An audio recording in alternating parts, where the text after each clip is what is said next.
Hello, everybody, and welcome to the post-match podcast. A bit of technical difficulties there if you're watching live on YouTube and Facebook, but we are here, and it is Jurgen Klopp's farewell, or it was Jurgen Klopp's farewell. We're coming to you a bit later than normal now. It's 27 past 8.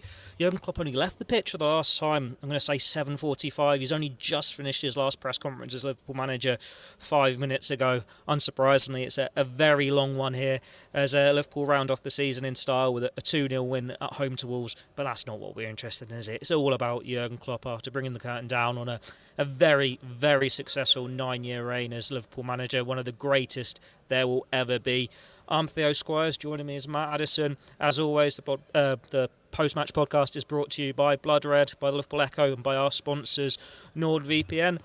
Matt, there's only really one place to start, isn't it? And that is Jurgen Klopp. It was a really fitting send-off for one of the greatest managers this club has ever seen.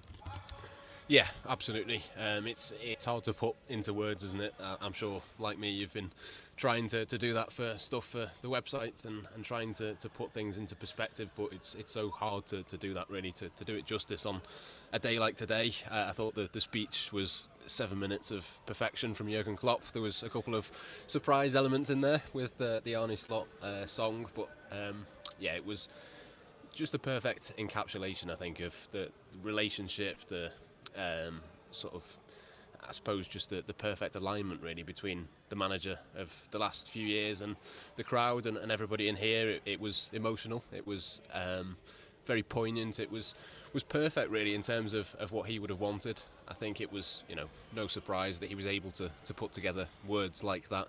He can do that far better than any of us can, even though it's in his second language, and it must be, really, really difficult for him as well. He mentioned right at the start of the speech that he was surprised that he'd, managed to last this long without crying. I'm sure that will happen at some point.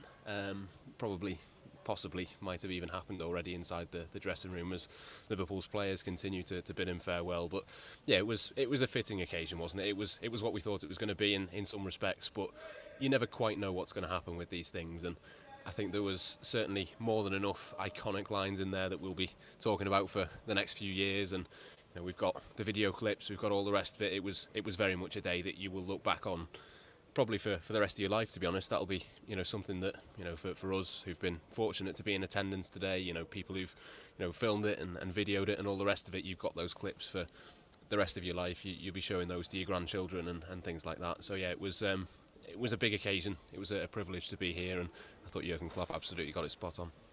It shows how late we're coming to you today, doesn't it? The turning the lights off here at Anfield. Thankfully, the clocks did change a while back, so it is still sunny here as well. So you can just about still see us. But it makes a nice change as well, not having the lawnmowers out there. So I can actually hear you today, Matt. Though with the players and all the children going on that pitch earlier, I suppose they don't really need to take too much care of it at the moment. We are pretty much two of the only people left in the Anfield press box at the moment. There's also David Lynch over there filming for his own YouTube channel, if you remember him from, I'm sure he just done Liverpool.com podcast, hasn't he? He's done our Blood Red podcasts. So yeah, we're two of the last ones standing. But yeah, it's all about Jurgen Klopp. I think it's quite funny that he had to come out with the Arne Slot chant and led everyone in a rendition of that. Now, I've had that thought myself. Jurgen Klopp, Arne Slot. There is a very easy way to make that chant work. What I didn't expect was him to go and do it himself in his farewell speech. But he has always been unpredictable, a law unto himself in a good way. And you don't want anything different from him. He's entertaining right until the end. It was always a strange situation, wasn't it? Because we've known that Jurgen Klopp was leaving since January. He's known he's leaving since November. The club bosses have known he's leaving since November. We've known Arne Slot's going to replace him, 3 weeks now? 4 weeks? Well, it's not quite 4 weeks now, but 3 weeks now. So Feyenoord know. He said that in his press conferences over in Holland. They've basically alluded to it in Holland today with a walk-on banner for him. I'm not sure if you've seen that in the Feyenoord game. They ran out 4-0 winners. But it's still not official. It's not confirmed just because this is all about Jurgen Klopp. So, of course, he's going to throw that bomb in and go, actually, let's all think about the new manager. But, yeah, it's so entertaining. It's just him in a nutshell, isn't it? He doesn't like that attention at the same way as he's so much an inspiration. He's so great in front of a camera. He's still putting it right on the next manager and making sure this fan base are all supporting him, and it's not a case of 3 weeks into the season, Liverpool have drawn 2 games, won another, not been at the best, and you're going, we want Jurgen back. It's all about getting behind Arne Slot and the start of the new beginning. Yeah, and I think the squad that he leaves behind and all the rest of the foundations are there for that to happen. He's obviously mentioned it himself in his speech, and it is something that I've been thinking about as the weeks have ticked down towards the end of this. You know, what does come next for Liverpool? That's obviously a bigger question for a different day, but like you say, it's typical really of Jurgen Klopp that he was able to spin that onto something else. He was able to kind of just humbly put it onto somebody else and try and get the fan base behind him. I'm sure, you know, Arne Slot will come in and be backed, but he isn't going to be Jurgen Klopp. He's going to have to be his own man. He's going to have to do things in a different way, but I think it probably will help him. I'm sure if he was, well, I'm sure he probably was watching. He admitted, didn't he? He was watching the Aston Villa game on Monday. I'm sure he was probably watching this one and will have seen all of the celebrations of Jurgen Klopp. I think that's what you've got to aim for, isn't it? You know, it's a high bar to come into, but as I say, Liverpool have got that squad. They've got those foundations, and they've got, crucially, the backing of Jurgen Klopp to kick on into the next part of what's going to happen here at Anfield. I'm sure a lot of the players will stay the same. I'm sure we'll touch on Thiago and Matip as well in a second, but you know, the majority of this Liverpool squad is going to move into this new era. Jurgen Klopp knows that, and I think he set it up nicely now. I think there will come a point where you start to get excited about what comes next, but for now, I think it's still getting used to not having Jurgen Klopp at the helm. For the next Liverpool match, it will be somebody else.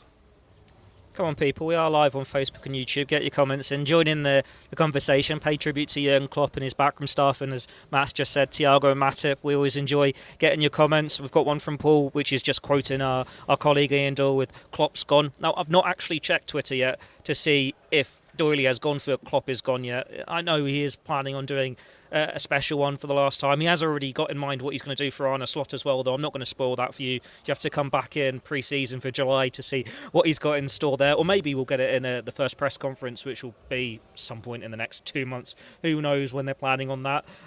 Good, you're listening to me. A couple of comments here saying miss Jurgen already, he'll be our boss forever. A good day for the lads. That indeed it was. We will touch on the game a little bit, but that's not really the main story here. We'll go through Klopp and all the backroom staff and the players first. I'm going to go Pep Linders now and the backroom staff. I've never seen a club say farewell to so many members of staff like that, and I don't think I'll ever see it again. And part of that is down to Jurgen Klopp. It's part of the unity there that he's said himself in the press conference. It's not just about me, it's about everyone. This is our success. It's not the Jurgen Klopp show, it's everyone. But when you've got them all coming up, all getting that great reception from everyone, these are household names now, and it wasn't the case maybe, I don't know, when Rafa Benitez was in charge, Gerard Houllier, or earlier days. You knew them in the boot room and the names, but they never got treatment like this. And Liverpool's become their home for 10 years plus in some cases, like John Achterberg, so it was really nice to see them get that send-off as well. Pep Linders seemed to love it, didn't he? He did his own little fist bumps, though not quite as well choreographed as Jurgen Klopp's. We know he's off to Red Bull Salzburg with Vita Matos, so that, yeah, it'll be really interesting to see what those two do in Austria, and he has plenty of time to practice his fist bumps for when he gets those first victories in Salzburg. But it brought again that feeling of it's the end of an era, because it wasn't just your managers going.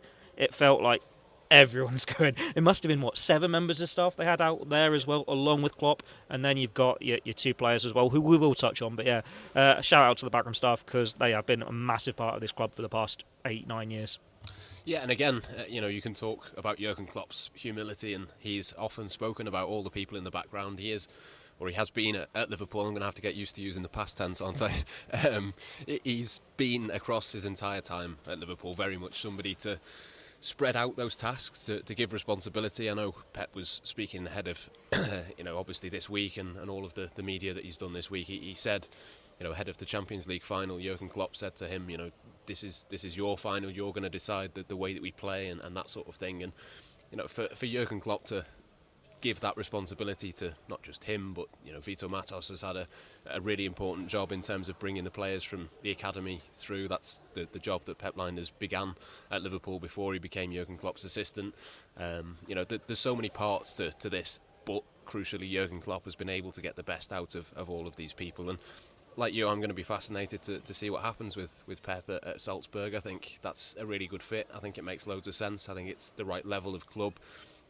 not quite sure how they got on this weekend. I think they had to win to win the title, and potentially they might need to win the title to get back into the Champions League as well. But it just feels like a really positive move for him. He's not necessarily had a huge amount of success when he's done it on his own, but I think he's a different person now to when he went to Holland the last time and had a bit of a go of it and was welcomed back. And I just think that's a really perfect fit. It'll be really interesting to see what happens, but that whatever does happen in the future, I think clearly he's very, very highly rated by Jurgen Klopp and everyone at Liverpool, and it was just nice to see the reception that he got, the appreciation from him, other backroom staff as well that are not necessarily as well known as him.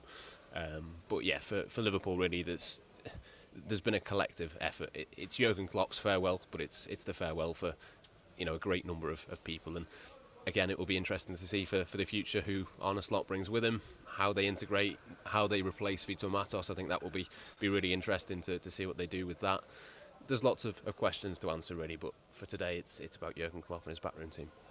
I must say, I didn't realise Peter Kravitz was so popular. I guess it's because he came in with Klopp, but he must have had the second loudest cheer, maybe third behind Pep Lijnders. Have you been in touch with Salzburg yet, with their media staff? You got Jesse Marsh, didn't you, a couple of years ago? You tried to sow the seeds on that one yet? I haven't done yet, but I certainly will be across the course of the summer. Yeah, absolutely. Hopefully I can get a trip out there and see Salzburg play. That was on the list of things to do anyway, but obviously even more so now that Pep's heading over there as well. Well, we'll go on to the departing players now. Joel Matip and Thiago Alcantara. Obviously, we don't know if Adrian's leaving yet. He's not been announced. I was out there, well, both of us were out here for the lap of honour after the game, and there didn't seem to be any emotional waving or anything from Adrian, any hints about his future. You can say that about most of the players, really. There was a moment when he was in the goal with Addison and all their family and friends posing, but that could just be goalkeepers union, couldn't it? So yeah, we don't know what's happening with Adrian just yet. But Joel Matip and Thiago, a bit disappointing Thiago couldn't be in the matchday squad today, but you understand why. You don't want to risk injury. We've only just come back to training. His Liverpool career, it's a frustrating one, isn't it? It's one of what ifs. If he hadn't had the injuries, if Liverpool had won the quadruple, if he had been fully fit in that Champions League final, in that League Cup final, it could have been such a more than it was. Instead, we've got glimpses of this really talented player, but it's not a surprise that he's going, is it? No, ultimately I think it is the right decision because he's just not played enough football. I think it was 5 minutes, wasn't it, at the Emirates that he managed this season, and that's all we've seen of him. That obviously isn't, what Liverpool need to move forward with, and it wasn't enough to justify a new contract. But it is just a bit of a shame, really. I think, I'm a huge fan of him. He's one of those players that I talk about a lot. I'd pay to watch them train. He's not the only one, but he's probably the prime one. I think when he's been at his best, he's been absolutely phenomenal for Liverpool. One of the best performances that I've ever seen Liverpool put in as a team was in the FA Cup semi-final against Manchester City, and he was a crucial part of that. There's been other ones as well, like you say, the finals that he's missed out on. It's been a huge shame. I think he was spotted crying, wasn't he, on the touchline at Wembley for the Carabao final that he missed a couple of years ago. It's just never quite been able to happen for him, but that's not his fault. It's his body that ultimately hasn't been able to deal with the demands of being a Liverpool player, and that's a great shame because I think Jurgen Klopp said it himself. I don't know whether it was in his programme notes or whether it was just earlier this week in one of his interviews. He said, technically he can do things that you just don't believe that any person can do, but Thiago can do it. And yeah, it's a real shame. I was really excited when he came in. I thought he was the next step in this Liverpool midfield's evolution. It would have been really interesting to see the direction that they would have gone in tactically if he had been able to play, even 50% more games than what he did. I think he would have made a huge difference for Liverpool, and we know how fine the margins are. So it's a real shame. It's a real disappointment that the season that he leaves, he's only played such a short amount of time, but I think he will look back and have fond memories still. I think there's still been enough there. He's been here 4 years now, hasn't he? It's not a short period of time, so it'd be interesting to see what he does next, but fingers crossed he can kind of get over those fitness issues to a certain extent, maybe go to a league where the demands are slightly less on you in terms of physically. Yeah, well, I wouldn't rule it out. But yeah, no, he's just a fantastically gifted footballer, and it's a real shame, but I think you could tell from the reception that he got, the smile that was on his face as he kind of came out and got that.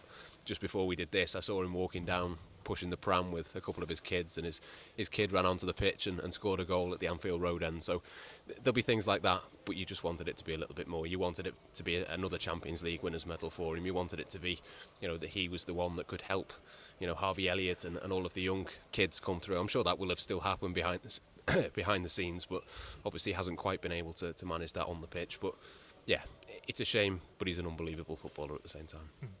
There was one really classy moment from him I spotted when all the players were on, and it wasn't a lap of honour, partly because most of the fans had gone home, hadn't they? No one really realised there was going to be a lap of honour after all the tributes, but those that stayed behind, they got a very special landmark from him, way to remember the day, because he was in the corner in the main stand, came over and he was signing autographs, he was posing for pictures, and then he went back to kick a ball around with his young lad, I think. But then he got called over by the cop, and he basically did a whole tour of the cop at the front row there, just going and signing stuff for everyone. So it's a really classy moment from a really classy player. But speaking of classy people, let's move on to Joel Matip.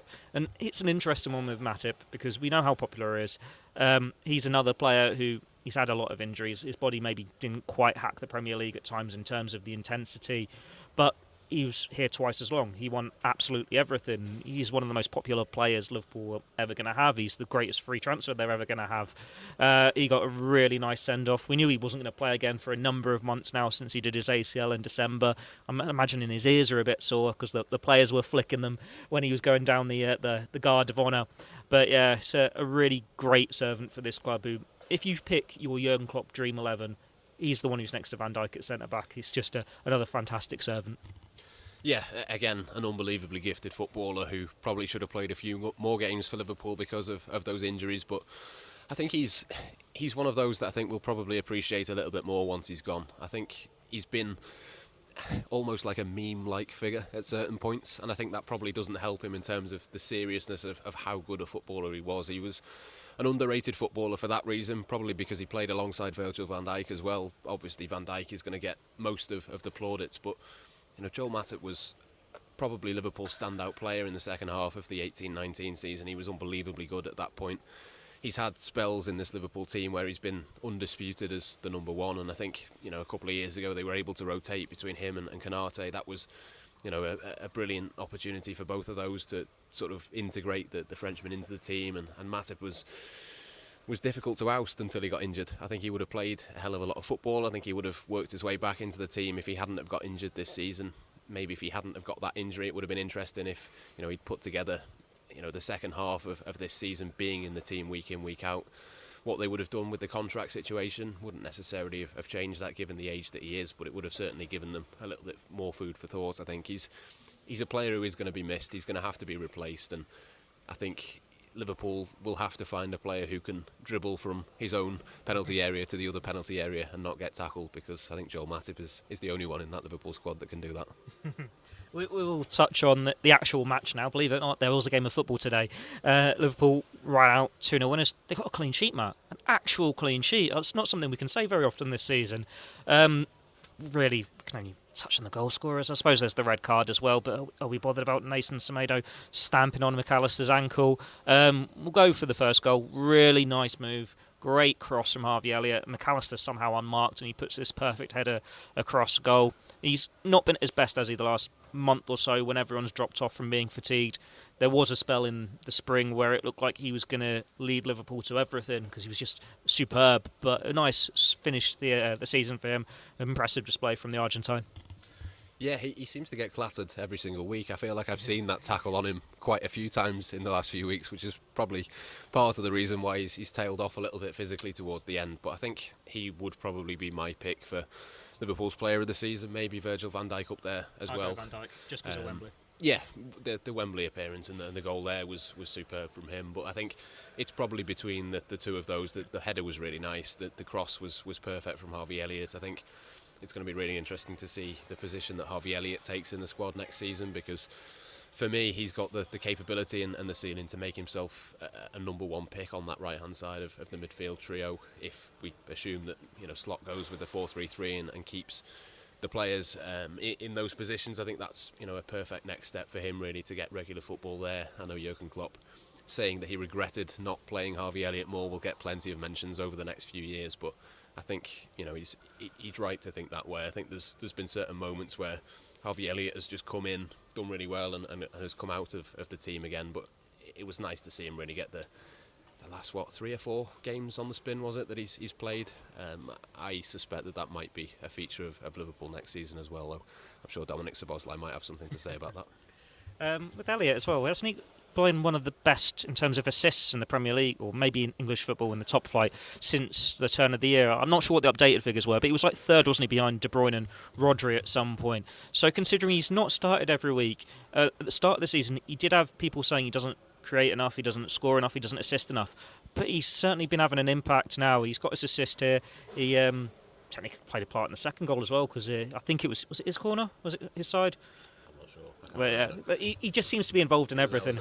It was hours ago. Like, it's nearly 10-9 now. This game kicked off at 4 and we're still going. And I don't think I'm finishing work for another hour either. But yeah, it was a great display from Harvey Elliott. And we're not going to touch on the Euros too much because, as we've got with Blood Red and Liverpool Echo, we're not that bothered about international football. But he is playing his way into England contention, where 2 months ago you'd have been saying Joe Gomez and Curtis Jones were maybe Harvey Elliott's got a chance.